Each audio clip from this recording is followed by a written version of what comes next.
BC కులగణన అనేటువంటిది ఈ దేశంలో సామాజిక పరంగా అధిక సంఖ్యాకులైన బీసీల స్థితిగతులు వాటిపైన ఆధారపడి ఉన్నది. వీటన్నిటిని దృష్టిలో పెట్టుకొని కులగణన చేసి ఏ వర్గాలకు ఏమి కావాలి, ఎవరు ఏ స్థాయిలో ఎన్నుకబాటుకి గురయ్యారు అనేది ఒక స్పష్టమైన లెక్కలు అందులో తెలుస్తాయి.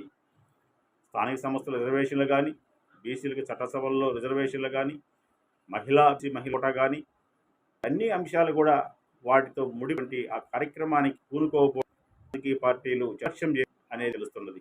అయితే జాతీయ పార్టీ అయినటువంటి బీఎస్పీ పార్టీ బీసీ ఉద్యమమే మా ధ్యేయమని ముందుకు వచ్చినటువంటి బీఎస్పీ పార్టీకి బీసీలందరూ కూడా అండదండలుగా ఉండి రేపు జరిగే మహాధరణ కార్యక్రమాన్ని ప్రతి ఇంటి నుండి ఒక బిడ్డ బీసీ బిడ్డ బయలుదేరి ఆ కార్యక్రమంలో వేల సంఖ్యలో మనం అందరం పాల్గొని ఆ ధర్నా చూసిన తర్వాత ప్రధాన పార్టీలన్నీ కూడా పాలక పక్షాలు ప్రతిపక్షాలు అన్నీ కూడా బీసీ కులగణన ఈ రాష్ట్రంలో ఈ దేశంలో తేల్చి బీసీ జనాభా లెక్కలు తేల్చండి అనే విధంగా మనమందరం కూడా ఆ కార్యక్రమంలో పాల్గొని విజయవంతం చేద్దాం.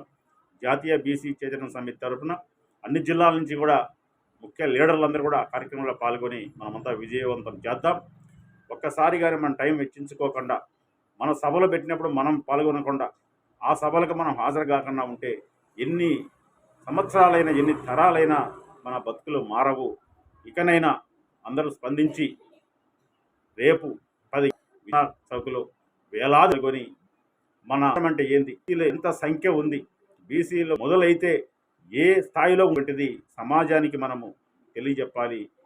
భావితరాలలో బిడ్డల భవిష్యత్తు కోసమైనా మన హక్కుల కోసమైనా మనమందరం కమిట్మెంట్గా అన్ని కార్యక్రమాల్లో పాల్గొనాలి.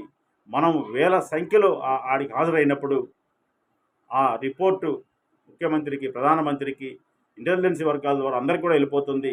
ఇంత చర్చ అయినటువంటి ఈ డిమాండ్ను ఎందుకు నిర్లక్ష్యం చేశాం ఇన్ని రోజులు అనేటువంటి అంశం పాలకులకు తెలుస్తుంది.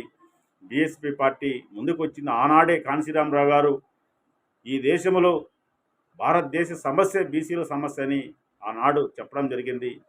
ఆయన ప్రయత్నం వల్ల ఆనాడు 1990లో బీసీ ఉద్యమం ఒక పోరాట దిశలో పోయేటప్పుడు ఆ రోజు కొన్ని శక్తులు అడ్డపడి బీపీ మండల సిఫారసులను అమలు కాకుండా ఆ రోజు అడ్డుకున్నారు. ఇకనైనా ఇంకా ఈ తరం ఒప్పుకోదు. ప్రతి ఇవ్వాల్సిన రేపు జరమానికి జాతీయ చైతన్య సమితి ద్వారా మేము అనుకుంటున్నాం.